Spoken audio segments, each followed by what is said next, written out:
चलिए देखिए, तब त्रिकोणमितीय अनुपात या त्रिकोणमितीय निष्पत्ति देखते हैं। इसको इंग्लिश में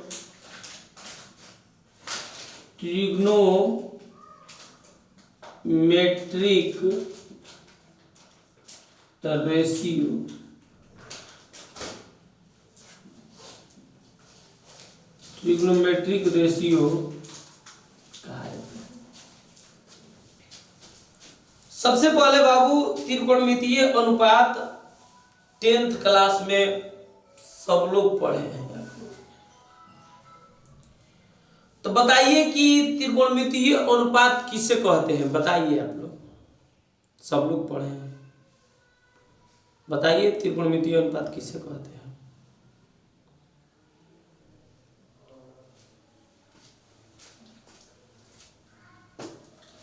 त्रिकोणमितीय अनुपात, पाठ का नाम ही था कि त्रिकोणमितीय अनुपात का परिचय। लेकिन आप लोग तो केवल क्वेश्चन बनाए हैं, मतलब थोड़े समझते हैं। इसका मतलब जब समझिएगा ना, असली पढ़ाई का मतलब होता है कि उसका मतलब समझिए। देखिए, त्रिकोणमितीय अनुपात, त्रिकोणमितीय मतलब त्रिभुज के बीच में कोई अनुपात। अनुपात का मतलब क्या होता है पहले बताइए तो। अनुपात का मतलब होता है क्या? बाटा। क्या होता है? बाटा। तो बाटा अनुपात मतलब जिसे बाटा होता है, तो जिसे देखिए यहां समझा रहे हैं, रटना नहीं, एकदम समझिएगा, आराम से समझ में आएगा। कि जैसे मान लो लंब हो गया, क्या हो गया? ये क्या हो गया? आधार। यही क्या हो गया? कर्ण। लंब, आधार। तो त्रिकोणमितीय अनुपात किसे कहते हैं? ध्यान दो, किसी समकोण त्रिभुज में, ध्यान दो, किसी समकोण त्रिभुज में, किसी समकोण त्रिभुज में, किसी समकोण त्रिभुज में किन्हीं दो भुजाओं के अनुपात को, जैसे मान लो यहां हम ले लिए लंब बाटा कर्ण, लंब बाटा कर्ण, दो भुजाओं का अनुपात हो गया लंब बाटा कर्ण। फिर हम ले लेंगे आधार बाटा कर्ण, आधार बाटा कर्ण। इसी तरीके से लंब बाटा आधार। बताओ कि समकोण त्रिभुज के दो भुजाओं का अनुपात है, तो दो भुजाओं के, किसी समकोण त्रिभुज के किन्हीं दो भुजाओं के अनुपात को ही त्रिकोणमितीय अनुपात कहते हैं। तो और क्या, केवल लंब बटा कर्ण है? अब कर्ण बटा लंब नहीं हो सकता है, इसको मिटा के यहां लिख देते हैं।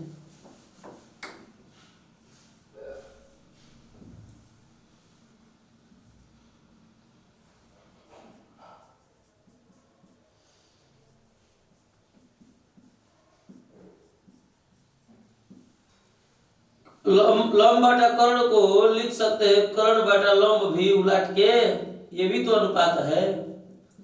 आधार बटा कर्ण को लिख सकते हैं कर्ण बटा आधार, ये भी तो अनुपात है। और ये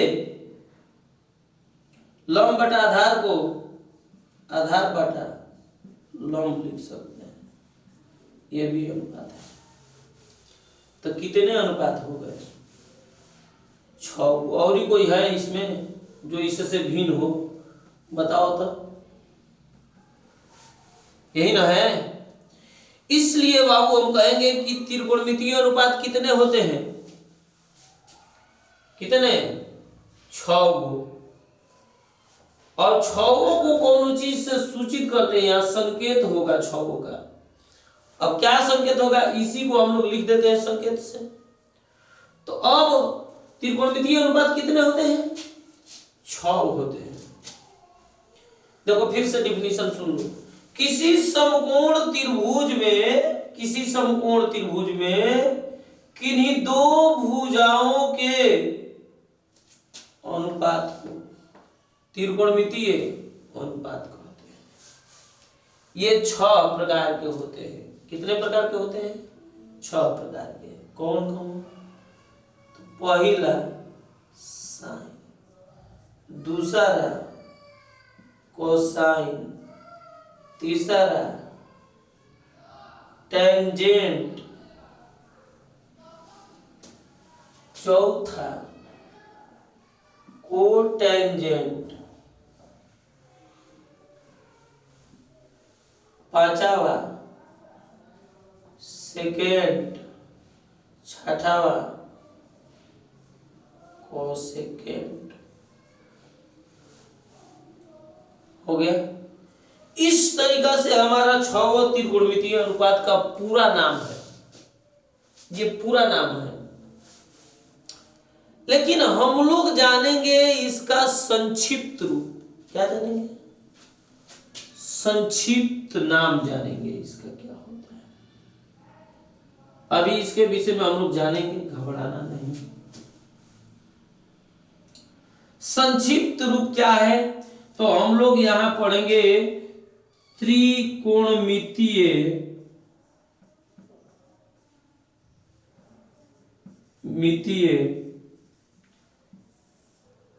अनुपात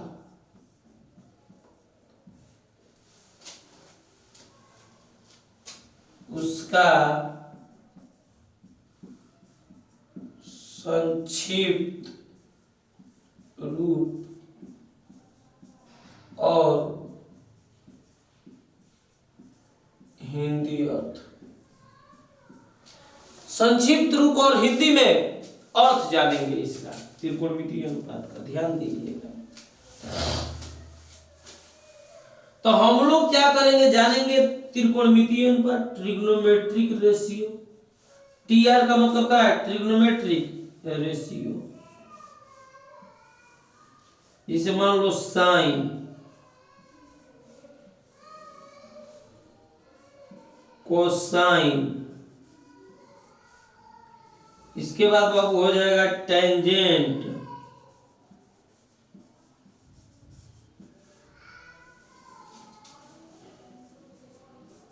कोटेंजेंट, इसके बाद हो जाएगा हम लोगों का सेकेंड, इसके बाद हो जाएगा कोसेकेंड। आप लोगों को पूरा स्पेलिंग के साथ दिखता होगा। Sine, cosine, tangent, cotangent, secant, cosecant. इसको संक्षिप्त रूप क्या जानेंगे? संक्षिप्त रूप।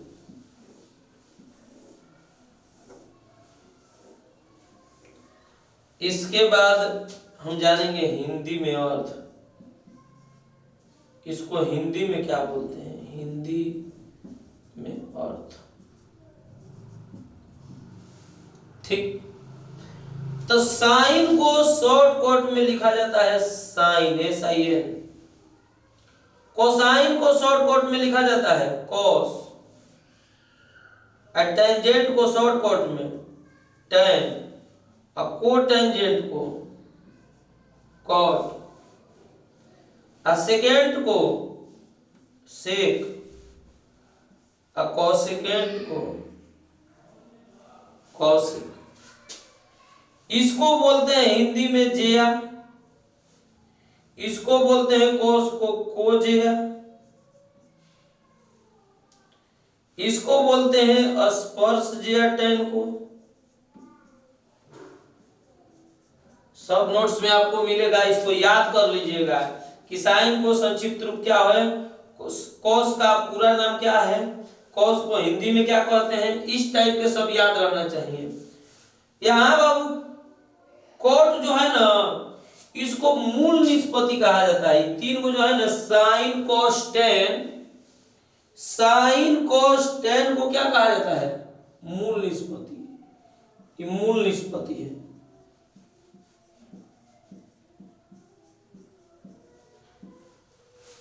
हई 3 गो इसका व्युत्क्रम है। क्या है? व्युत्क्रम निष्पत्ति। एक भी बात नहीं लिखना है, टोटल आपको मिल जाएगा नोट्स में, ये कहेगा एकदम क्लियर। देखिए आप लोग केवल जानते हैं, डायरेक्ट माइंड में डालिए, क्योंकि आपके साथ हमेशा कौन चलेगा? माइंड चलेगा, कॉपी नहीं चलेगा बाबू। समझ में आ रहा बात? चलिए देखते हैं, ध्यान दीजिए। कोट को ई स्पर्श ज्या टैन का व्युत्क्रम कोट होता है। याद रखना कि टैन का व्युत्क्रम कोट, कॉस का व्युत्क्रम सेक, साइन का व्युत्क्रम कॉसेक। तो टैन का व्युत्क्रम है तो व्युत्क्रम लिखेंगे, व्युत्क्रम स्पर्श जया, व्युत्क्रम स्पर्श जया। सेक किसका उल्टा होता है? कॉस का, तो इसका लिख देंगे व्युत्क्रम, व्युत्क्रम क्या? कोजेया। इसके बाद कॉसेक का हो जाएगा व्युत्क्रम, राइटिंग नहीं समझ में आता होगा मान लो तो नोट्स में आप लोगों को शुद्ध शुद्ध मिल जाएगा। व्युत्क्रम, इसका यूज आप लोग पढ़े हैं, साइन को जिया कहते हैं। फिजिक्स में आप लोग 10th क्लास में पढ़े हैं कि आपतन कोण की जिया का आपतन कोण की जिया अपवर्तन कोण की जिया का अनुपात एक नियतांक के बराबर होता है। अपवर्तन के दूसरा नियम है स्नेल के नियम। तो जिया शब्द का प्रयोग किया है, साइन आई बटा साइन आर बराबर म्यू लिखते हैं।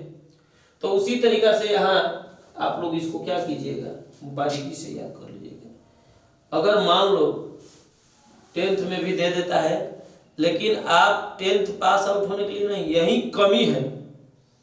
ग्रामीण बच्चों को यही कमी है, दिक्कत होता है।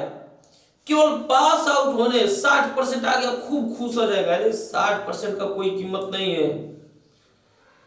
जब तक आप जीवन में सफल नहीं होंगे ना, परसेंटेज का कोई महत्व नहीं है। फर्स्ट डिवीजन आकर आप क्या करेंगे? आपको जीवन में सफल होना है बाबू। जब आप जीवन में सफल होखिएगा ना, तब आपको वैल्यू दिया जाएगा। तो आप जीवन में सफलता पाने के लिए पढ़िए, परसेंटेज लाने के लिए नहीं। तो आप ज्ञान रखिए कि ये कॉम्पिटिटिव एग्जाम में पूछेगा, उस टाइप का नॉलेज रखिए। सब किताबों में दिया है, लेकिन न पढ़ते हैं स्टूडेंट, न टीचर पढ़ाते हैं। दिक्कत ही बात है। तो ये को गहराई से बातों को जानना है, हम लोगों को बेसिक जानना है। तो आप इसको क्या कीजिएगा, याद कर लीजिएगा, क्योंकि आपसे पूछा जाएगा। आपको याद करके घर से आना है, नहीं याद करके आइएगा पिटाई होगा। जो सर हैं पीटेंगे आप लोगों को।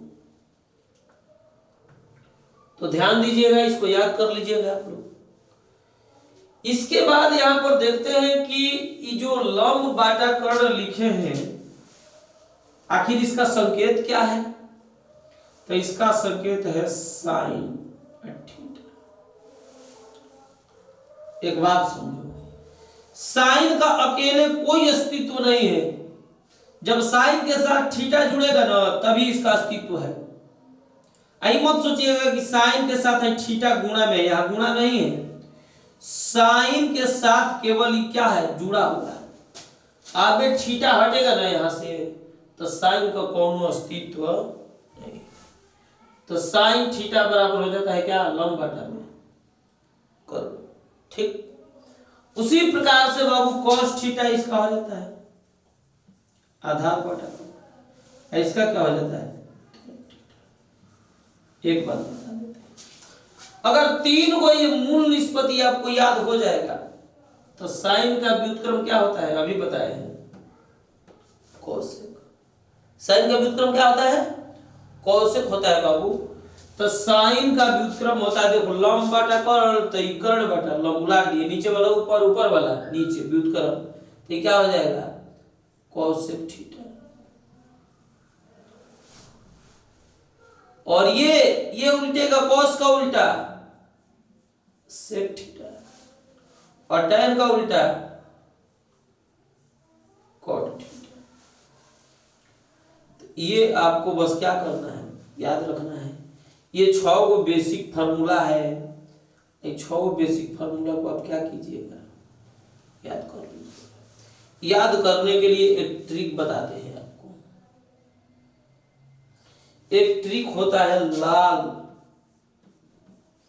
बट्टा कक्का।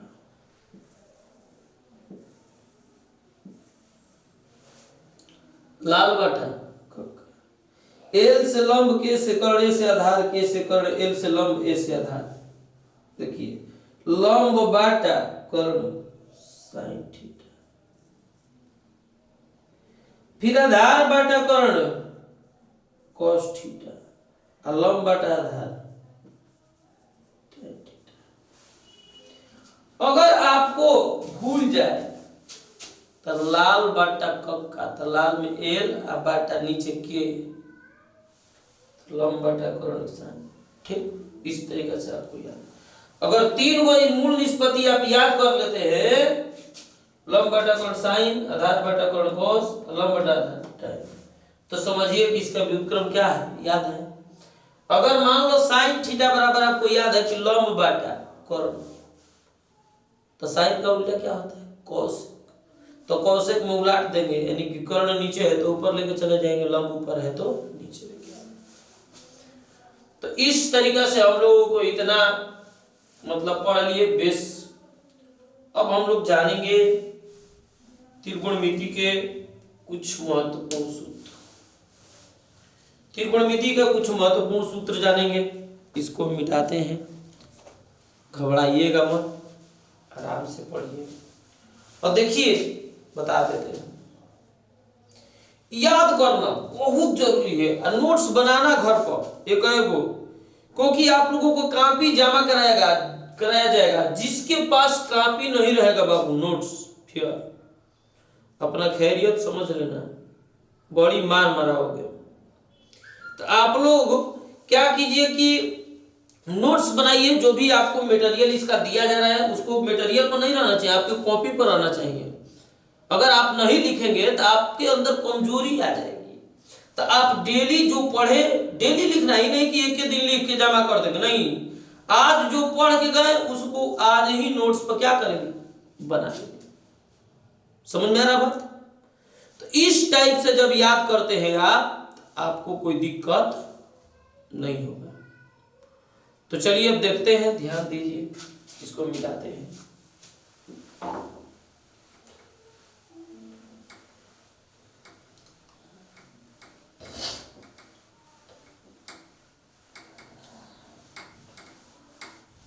और हम लोगों कोचिंग के सभी शिक्षक जो हैं बहुत ईमानदारी से मेहनत कर रहे हैं। और देखिए बाबू, हम लोग जब मेहनत कर रहे हैं तो आप लोगों को भी मेहनत करना है। जब तक आप मेहनत नहीं कीजिएगा जीवन में कभी सफल नहीं होखिएगा। देखिए हम बहुत रुपया कमाते हैं, 2 लाख रुपया मंथली सेव हो जाता है, 2 लाख रुपया महीना से ऊपर कमाते हैं। फिर भी जानते हैं 15-15 घंटा, 14-14 घंटा, 13-13 घंटा मेहनत करते हैं। 12 घंटा से कम तो किसी दिन मेहनत नहीं करते हैं हम। तो आप लोग जानते हैं, मेहनत कीजिए, क्योंकि जब मेहनत कीजिएगा ना तभी आपको सफलता मिलेगा। कितना भी आप तेज हैं और जब पढ़िएगा नहीं ना, सफलता नहीं मिलेगा। तो आप लोग मेहनत कीजिए, मेहनत का ही फल मिलता है।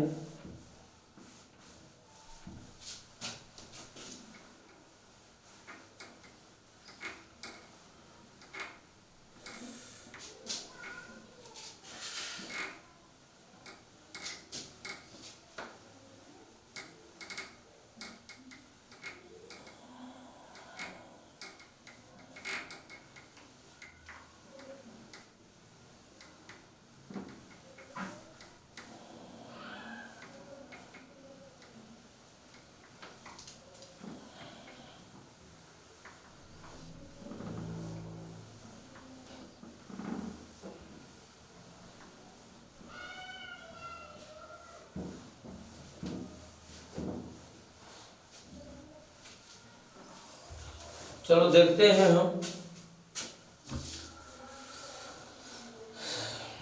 देखिए, त्रिकोणमिति के कुछ महत्वपूर्ण सूत्र आप लोग हेडिंग डाल लीजिएगा। त्रिकोण